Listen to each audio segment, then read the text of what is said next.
Bienvenidos a Soy Violento, Soy Macabro Podcast. Yo soy Ali. Y yo soy Dee. Y hoy Dee nos contará de un caso que sucedió en Yonkers, New York. A 26-year-old woman from the Bronx, known for her unwavering faith, compassion, and committed to helping others, was found dead on the outskirts of the city, leaving those who knew her heartbroken and searching for answers. After an otherwise quiet Sunday night, her disappearance raised more questions than anyone could have imagined. This is a tragic case of Pamela Alcantara Rubiera.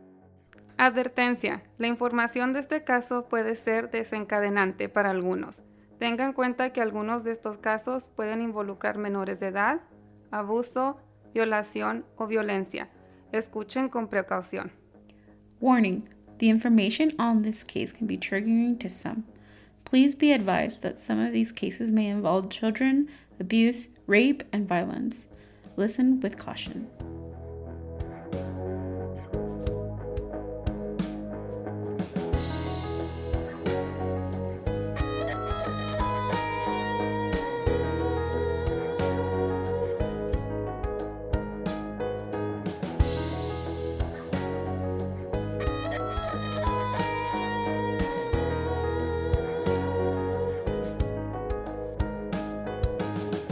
Yo pienso que ella está sufriendo, no sé en la condición que ella puede estar, y al parecer él la tenía como amenazada porque ella ya no estaba hablando tanto conmigo y cuando hablaba me decía, yo la llamo ahora cuando salga o déjeme ponerme los audífonos, y me hablaba, me respondía solo sí, no. Una persona dada, una muchacha humilde, todo el tiempo dada a los pobres, iba a buscar alimento para darle lo que no tenía, es como incomprensible. Yo no sé qué voy a hacer si yo la pierdo a ella también, porque ella no aparece y yo trato de ser fuerte. Pamela Alcantara Rubiera was a 26-year-old Dominican woman from the Bronx. She was a devoted Christian, and according to her family and friends and community members, she was very devoted to her faith. Everything surrounded her faith, whether it was community service or her job, everything has been revolved around her faith. Her aunt, Isa Peguero, described Pamela as a sweet and thoughtful child. Even at a young age, she showed a mature and responsible nature. She also displayed a very high value and deep sense of purpose. Her mother would usually say that she was very attentive and she wanted to take care of her younger siblings and just be like a guidance to her younger siblings. Pamela's family members also say that she was deeply kind and compassionate. She had a heart for helping others, especially those who were facing homelessness. She would also go out of her way to support anyone in need. Never hesitated, she always lent out a hand. Her brother, Isaac Lopez, told the Daily News, quote, "She never had a problem with anybody." Pamela was also a chaplain with the Latin American Chaplain Association, a role that allowed her to share and live out her faith while offering spiritual and emotional support to others. So she usually went to church and did services and tried to engage the community together in order for them to, have some sort of moral support when it came to their faith. Fernando Cabrera, a fellow member of the Chaplain Association, told NBC News that Pamela attended church 4 to 5 times a week.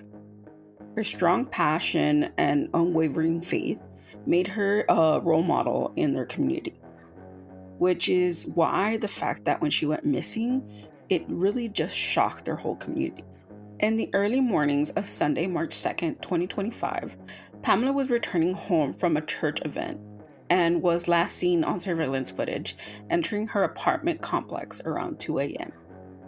She had just been dropped off by a fellow church member and was going to start packing her luggage to attend another church event the following day in Connecticut. According to her mother, Zulinda Rubiera, Pamela was on the phone with her when she arrived to her apartment. Zunilda told Univision 41, quote, "La pastora la trajo y luego de eso nosotros hablamos de lo que se iba a poner para el evento, porque el domingo ella iba a estar en Connecticut con los pastores y luego de ahí no supe más de ella." Before entering the elevator, she hung up with her mom and made her way up to her apartment floor. Pamela entered her home but was never seen again. She never made it to her church event, and she didn't even make it to Connecticut. Zunilda told Telemundo 47 that she had called Pamela in the morning, but she didn't answer. She began texting her and didn't get a reply. Later that morning, Zunilda called Pamela's friend and asked if Pamela had attended church, since it was almost time for her service. During this time, Zunilda was actually in the Dominican Republic, and she was over there, and she would just communicate with her daughter through FaceTime or text messages or phone calls. So as soon as her friend said that Pamela never arrived to church, she never even made it to Connecticut, and she never answered phone calls or text messages, she automatically found that very not usual of Pamela's behavior. So she packed a few of her clothes and headed back to New York. They continued to call and text her, but she never replied. She never answered. They decided to file a missing persons report. That Monday, Pamela's family began to look through her apartment to see if anything was missing, if anything was out of place. This revealed that the bathroom was really messy, almost as if there was some sort of like shuffling around or somebody was leaving in a hurry. However, the rest of the house was super tidy, very well kept, nothing out of place. Zunilda told Telemundo 47 that nothing seemed to be missing. Her wallet, her phone, and all her belongings were in the house. And they just found it odd that if she did leave, she didn't take anything with her. The only thing missing in that apartment was Pamela's red suitcase. However, Zunilda told the NYPD that they needed to look into her ex-boyfriend, Junior, because she had a feeling that he had something to do with her daughter's disappearance. I cannot imagine, pobre madre, lo que sintió cuando entró a la casa de su hija y miró que todo estaba bien organizado, just the restroom, and that her daughter wasn't there, and just una maleta missing. Yeah. That's the worst thoughts come into your head in that moment. Exactly, because this specific suitcase is the suitcase that she would take with her to these events, and it was her suitcase, so she knew that that was hers and that's what she would use to travel. So that was the only piece of the whole thing that was missing out of her apartment, and she just found that that was very, very odd. Zunilda had told authorities that Pamela had recently told her that she was a victim of domestic violence, and she was planning to move out of the apartment she shared with Junior. According to Pamela's aunt, Isa, she told NBC News that Pamela was going to leave Junior, that they were already planning on how she was going to move out. According to both Isa and her cousin Naya Peguara, that they had already found an apartment for her to move into. They had also found a car that she could borrow in order to get herself around the city and still attend her events. She explained that Junior was becoming even more possessive, more violent, more controlling, and that Pamela was actually scared of him, and that she no longer wanted to live with him anymore at the apartment. Isa told CBS News that Junior had left recording devices in Pamela's car, as well as in the house, to record who she was talking to, what she was saying, and who was she planning to go away with. She went on to say that they had found all these recordings around the house, and Pamela just felt very unsafe. Pamela's mother recalls that Pamela would tell her that Junior threatened to kill himself if she would leave him. She went on to say, quote, "My daughter was manipulated. He would tell her if she left, he would take his life. But he didn't take his life. He took my daughter's." Sunila told the outlet that she thinks that maybe the reason why Pamela never really told her into extent about the abuse sooner was because Sunila actually had her younger daughter pass away months prior to Pamela going missing. She said, quote, "I lost her sister 1 year and 4 months ago. And she would say that she didn't want to worry me because I was still grieving the loss of her sister." However, Pamela wasn't the only person to accuse Junior of being abusive. Junior's ex-wife and the mother of his 2 children told NBC 12 that she had endured at least 5 years of abuse before the city helped her escape her abusive relationship and home. Sunila told outlets that she believes that Junior had a feeling that Pamela was going to leave him, but he wasn't going to let her go without a fight. Although authorities did interrogate Junior, they still didn't have the concrete evidence to incarcerate Junior. On March 6, 4 days after Pamela's disappearance, a red suitcase was discovered near a busy highway just outside New York City. It had been left in the wooded area near a creek. Inside the suitcase, authorities found a body of a young woman. After properly identifying the body, NYPD confirmed that the remains belonged to 26-year-old Pamela Alcantara Rubiera. Her father, Manuel Alcantara, expressed his grief to Telemundo 27, saying, quote, "Solo queremos que haga justicia y que agarren el que hizo eso. Solo Dios sabe cómo yo me siento." From the moment Pamela was reported missing, those who were closest to her urged authorities to investigate her ex-boyfriend. As the research for Pamela began, detectives questioned Junior about his whereabouts during the time that she had gone missing. He claims that the last time he saw her was around 2 a.m. when she arrived from her event. He said that she was in the bathroom, and then after that, he never saw her again. He said that he believed that she left in her pajamas with her red suitcase.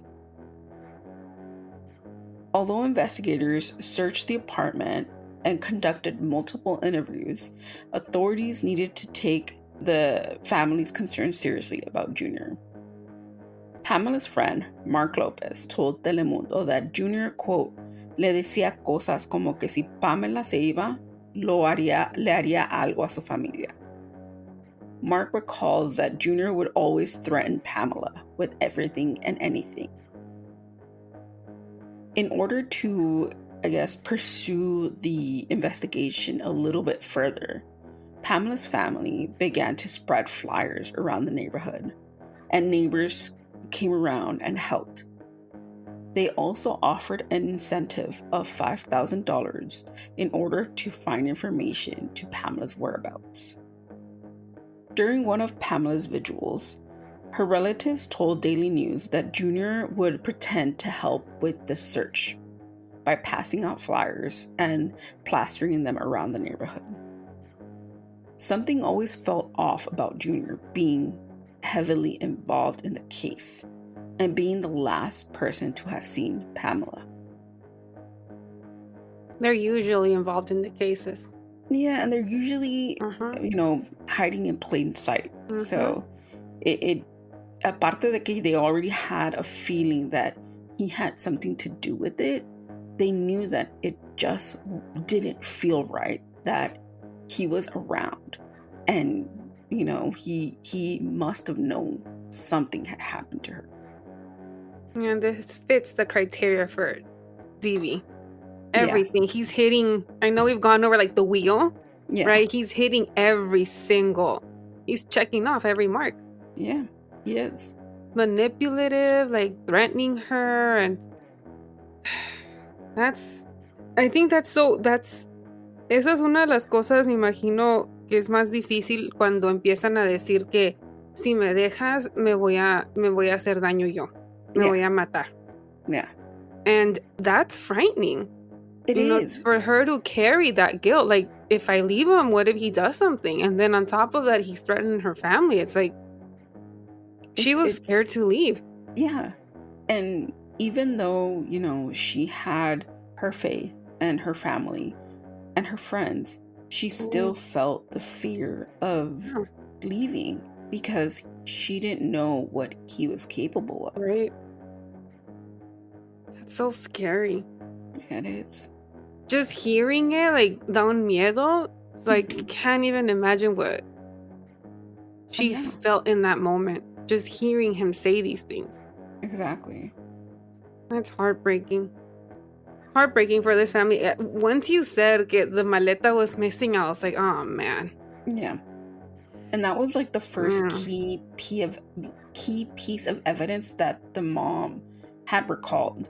Because as soon as, her daughter went missing, she came from the Dominican Republic and looked through, like, all her stuff. And, like, the only thing that stood out to her was that red suitcase. She saw that everything was in place. Nothing had moved around except for that red suitcase. And she just had a gut feeling. Like, in an interview, she says that she just had a gut feeling that that suitcase was a key element to the investigation. I know we've been doing this it's been 3 years? Yeah. 4? Yeah, roughly 4 years. Yeah. And it doesn't get easier. It doesn't, and it's just it's frightening to know the world that we live in and what people are capable of doing.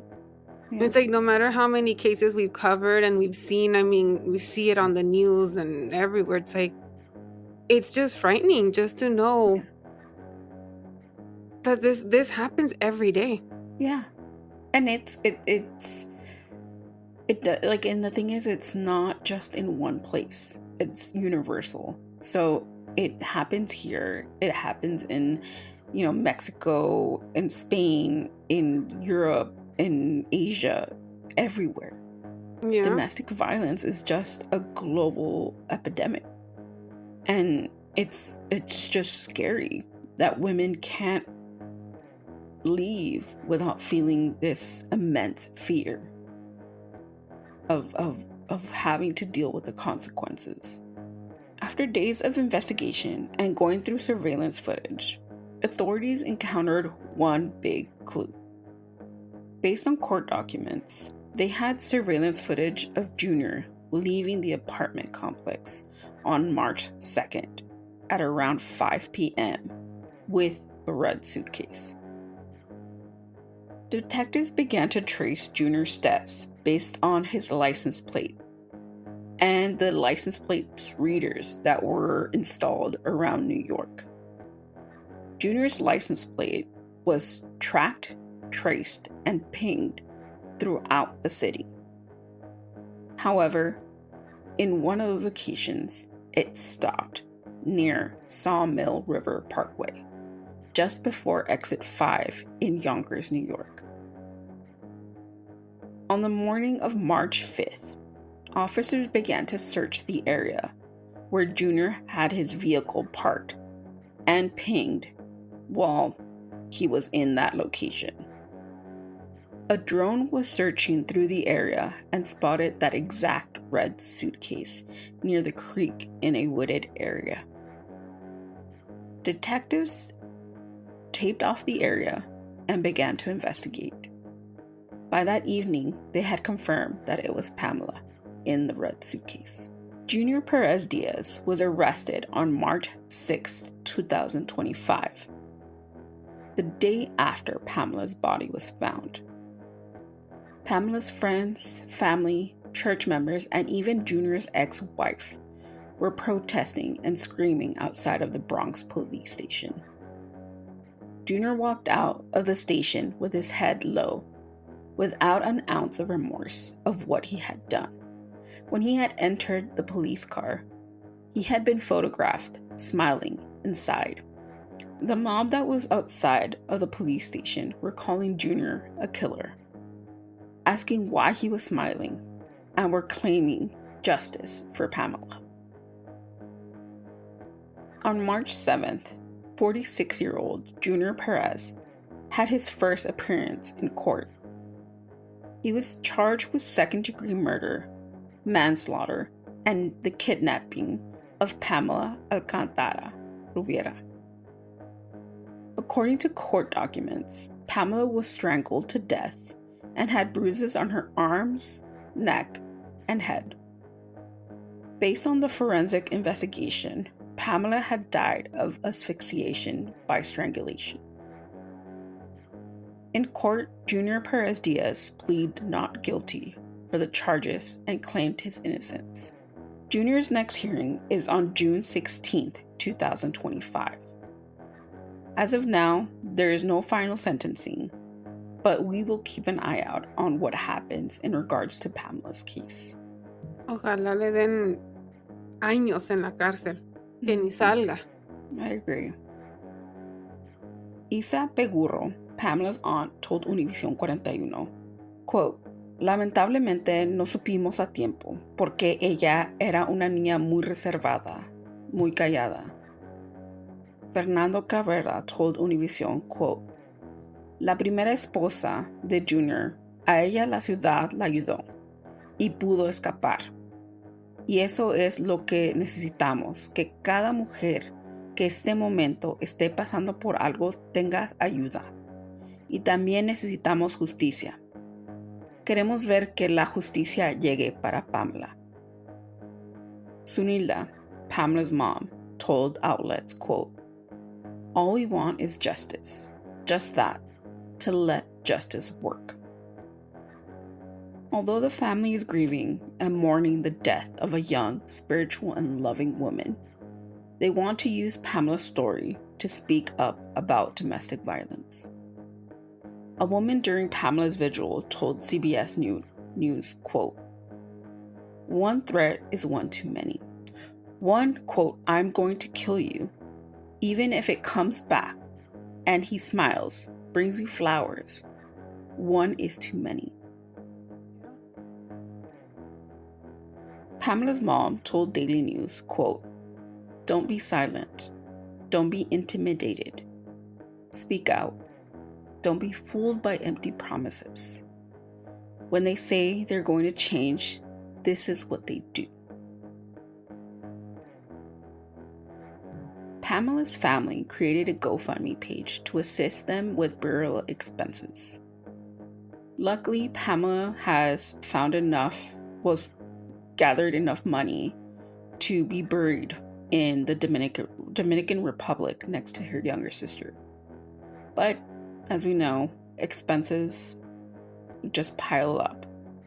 And if the family is still going to travel to see about the court hearing and about what's going to happen to the rest of this case, they do need the support. So if you feel inclined, we will leave the link of their GoFundMe page in the link in our bio. If you Pobre madre, perder dos hijas. It's heartbreaking because it all happened within the last 2 years. You know, her daughter that passed away had passed away from a virus that affected her, and she passed away. And then, you know, this happened to Pamela. And it's just heartbreaking to know that these things happened to this mother, and she still is finding the strength to stand up to domestic violence and speak up and just, try not to let this happen to anybody else. Yeah, and finding justice for her daughter. Exactly. If you or someone you know is experiencing domestic violence in the state of New York, help is available. You can contact NYC Domestic Violence Hotline at 1-800-621-4673. That's 1-800-621-4673. Help is available 24/7 and in over 150 languages. For additional support and resources, you can visit the NYC Mayor's Office to End Domestic and Gender-Based Violence at nyc.gov/NGBV. Again, that's nyc.gov/ENDGBV. Please know that you are not alone. Support, safety, and healing are there within reach. Although Pamela's life was tragically cut short by jealousy, possessiveness, and by a violent individual, one thing remains certain. Pamela leaves behind a legacy of love, compassion, and unwavering dedication to others. She will always be remembered as a woman who put her heart into helping those in need and worked to make a difference in her community. Our deepest condolences go out to Pamela's family, friends, and her community. The very people who fought fearlessly to endure her story to be heard. This is the tragic case of Pamela Alcantara Rubiera. Nobody saw it coming. He would threaten himself. If you leave me, I will kill myself. She never complaining about it. She was so quiet. She hid it inside. She was afraid to say something. Yeah. La última vez que ella estaba fue en la casa con su expareja, la cual su expareja, ¿verdad? Siempre la amenazaba de cosas y también no quería que se fuera de su hogar porque ya se iba a mudar para el separamiento. No me van a dar mi hija para atrás, entonces que se haga justicia. El dolor eso no tiene, porque una pérdida de un hijo no tiene nada, lo va a sostener. Dios tiene el control de todo y Dios es quien nos da la fortaleza para poder sobrellevar esta situación que estamos viviendo. Las autoridades están haciendo lo que tienen que hacer y solamente queremos que sea justicia para que eso no siga pasando en ninguna familia. ¡Asesino, perro! Yo no quiero que ninguna madre sufra. Quisiera tenerla aquí conmigo. No quisiera estar viviendo este momento. Que no se dejen engañar a veces por promesas vacías. Y este fue el caso de esta semana. Again, if you want link to the GoFundMe page or any of the resources that we mentioned, they will be in the description of this podcast, as well as in our link tree and on our why am I blanking out? You had a brain fart. Yeah. And now I got one too. You can find them in the caption of our social media platforms. There There it is. I finally got it out. So if you want to, they're going to be there. They're going to be listed. And if you can't find them, just DM us and we will give you the information. You can follow us on our Twitter, or X as it's so now, on our TikTok, on our Threads, our Blue Sky, Instagram. I think that's it. And don't forget MySpace. Oh, MySpace, yeah. At SVSM_podcast. Or Facebook at Seven Macabro Podcast. Or you can go on YouTube and find the video portion of this podcast. Just type in Seven Macabro Podcast and it should pop up. Or just type in at SVSM_podcast and it should be available. And thank you so much if you've subscribed, if you've watched the videos, and if you liked it. We're very thankful. Our subscribers are growing and it makes us very, very happy. If you want to listen to the rest of the 139 episodes, you can go on Spotify, Apple Podcasts, Amazon Music, or wherever you stream podcasts. Just type in Soy Feliz Macabro podcast, and we should have our whole catalog on those platforms. And yeah, I'm trying to think, am I forgetting anything? I think that's about it when it comes to that. I think you got everything. I think so too. I just realized like our nails are matching our hair. And then I have this here, so matching your hair. I think it matches both of us because when you hit the light, it looks pink. So I'm loving the vibes. Wait, it's the pink and purple vibes. Pink and purple vibes. But yeah, thank you so much for subscribing, for listening. Please rate, review, subscribe, do all those things. It really helps in the long run, and it'll help us get discovered by other people that want to listen to our podcast, and it'll help us be on the little playlists and stuff on Spotify or Apple Podcasts. And that just helps us a lot to spread all these stories and get attention to them. So please do that. We would really appreciate it. Anything else? No, I think I'm forgetting something. Everything. We do apologize that this episode went up late. I was trying my best to post it all by myself, but I just didn't like it. She wanted to talk to me. I did. It feels lonely when I don't record with her.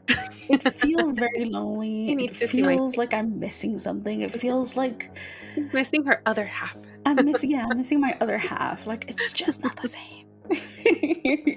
But we do apologize for that. Hopefully this video, I'm pretty sure, will be up on time for the first time. So we said we're gonna be posting on Fridays now. So yeah, but this one's gonna go tomorrow. Gonna be on time. Basically, this is going Wednesday, but we're thinking of posting on Fridays. Yeah, we are, because I think it'll be easier on us in general. It's just in general. I mean, we have a 40-hour job. Yeah. And on the side part-time jobs, and then we have this, so it's we want to make sure that we get, because this is really important for us, we want to make sure we're giving it all the time that it needs.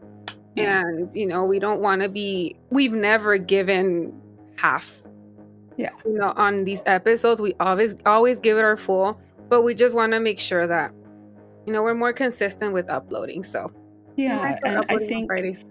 Yeah, I think it's easier on us too, because it'll give us that extra lead time to like gather any sort of last minute details, or just have everything that we need, and even just time for editing, because sometimes the episodes aren't that hard to edit, but it still like gives me that extra pass of like, okay, I think I could work this out and like put different things on it or whatever.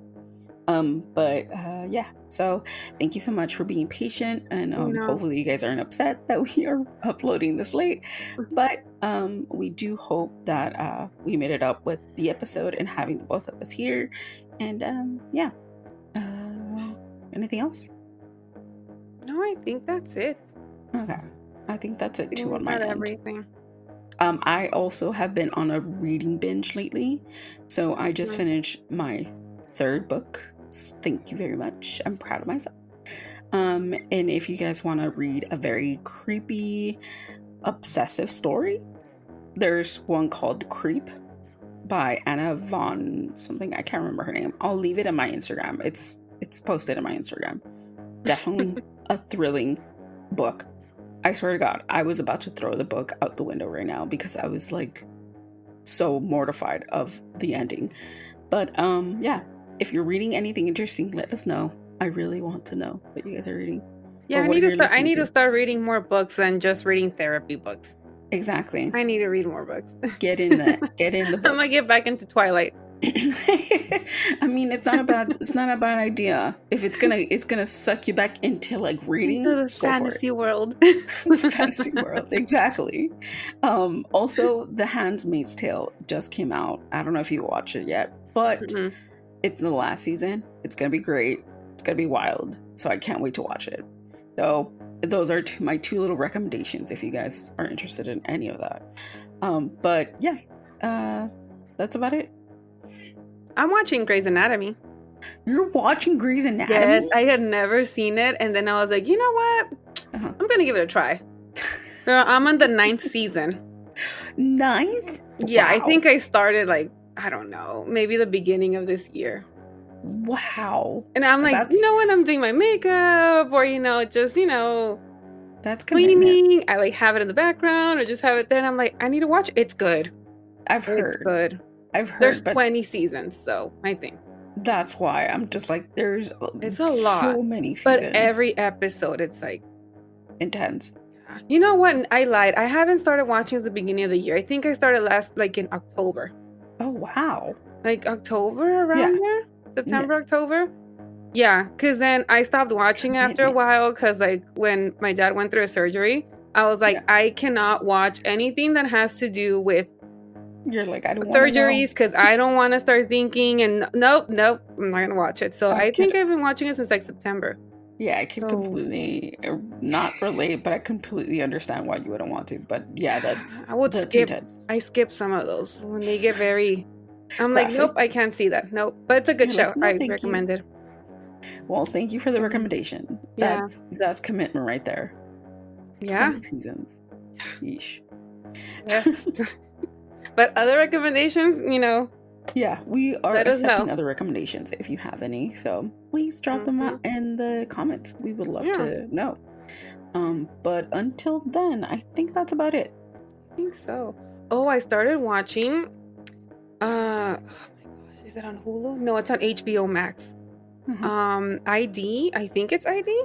The Power Rangers. They have an episode for Power Rangers. What? I just started watching.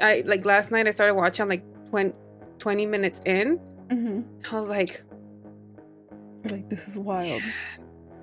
It's like, it's crazy to think we grew up loving all these shows and now as adults we're seeing what they went through during those times when they were making us happy as kids, when they were putting out all these episodes, and just seeing what all these actors and actresses went through. It's like, wow, it's so sad. Okay, well, I'm definitely gonna check that out because it's like, with Nickelodeon and like all that. Like it's so sad to know that they were doing all of this to make kids happy and to know like what they went through. It's so heartbreaking. It's one of those subjects that you're just like, oh, you couldn't imagine something like that happening, especially with the type of content that they're making and like and then just seeing that it's a pattern within the industry and how it affects people even like as they grow older. It's completely wild to me. But yeah, I'm definitely gonna check that out. But wow. Yeah. But like I said, if anybody else has any recommendations on what to watch, what are you watching, what are you listening to, other podcasts that you're listening to, doesn't have to be true crime, could be anything else. And what do you do for fun? We want to know. I'm probably gonna clip this specific clip thing just to post it up so we can gauge with you guys because we really love that. But yeah, anything else? I think that's about it. Nope. Have a great weekend. Yeah, have a great weekend and happy beginning of April to everybody. Aries season. Woo! But yeah, we can't wait to hear what you guys. Happy birthday, Pedrito. Oh my god, I know. Pedro Pascal's birthday was on the 2nd. No big deal. But we had our own party for him. I know, we did our own party virtually, but our own party. Right. But if you have any more details, any commentary, we would love to hear it. So yeah, thank you so much for listening. Thank you so much for checking us out, giving us a shot, and yeah, that's about it, right? Yep. Nos vemos la próxima semana. We'll see you next week. Adios, muchachos y muchachas. Bye.